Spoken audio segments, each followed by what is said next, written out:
या महाराष्ट्राचं सरकार पीआरसी चालवत असेल, इथलं शासन पीआरसी चालवत असेल, तर त्यांना पण आम्हाला शोधायचं, शोध घ्यायचा मला नंबर द्यायचा, नंबरची यादी आली आहे, मिळवून घ्या तुम्ही. मला मी दानवेंची आता बोलेल, मी त्यांना सांगायचा हा विषय की तुम्ही येत आहे म्हणून ही शाळा बंद करण्यात आली. तुम्ही बंदच करू शकत नाही ना. ठीक आहे, तुम्हाला करायची होती बंद, तुम्ही 6 महिने थांबायला पाहिजे.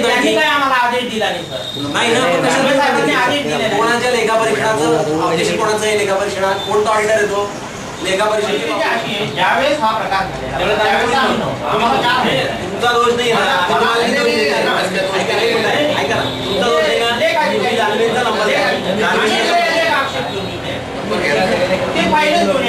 शासनाची मान्यता असलेली 1ली ते 4थी पर्यंतची जिल्हा परिषदेची प्राथमिक शाळा शिक्षणाधिकाऱ्यांनी आपल्या सहीने आपल्या अधिकारात ती बंद करून टाकलेली आहे.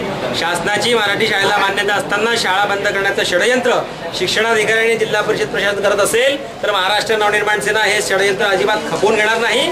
महाराष्ट्र नवनिर्माण सेनेच्या माध्यमातून आम्ही जाहीर आवाहन करतो, कोणत्याही पालकांनी त्या शाळेमधून आपल्या मुलांची नावं काढू नयेत. उद्या महाराष्ट्र नवनिर्माण सेना शाळेमध्ये सगळ्या पालकांची एक सभा घेणार असून जिल्हा परिषदची जळगाव शहरामधील 1ली ते 4थी शाळा ही पूर्ववत सुरू राहील याची मी ग्वाही देतो. आणि जेव्हापर्यंत ही शाळा सुरू होणार नाही, महाराष्ट्र नवनिर्माण सेना आपल्या स्तरावर आंदोलन करत राहील.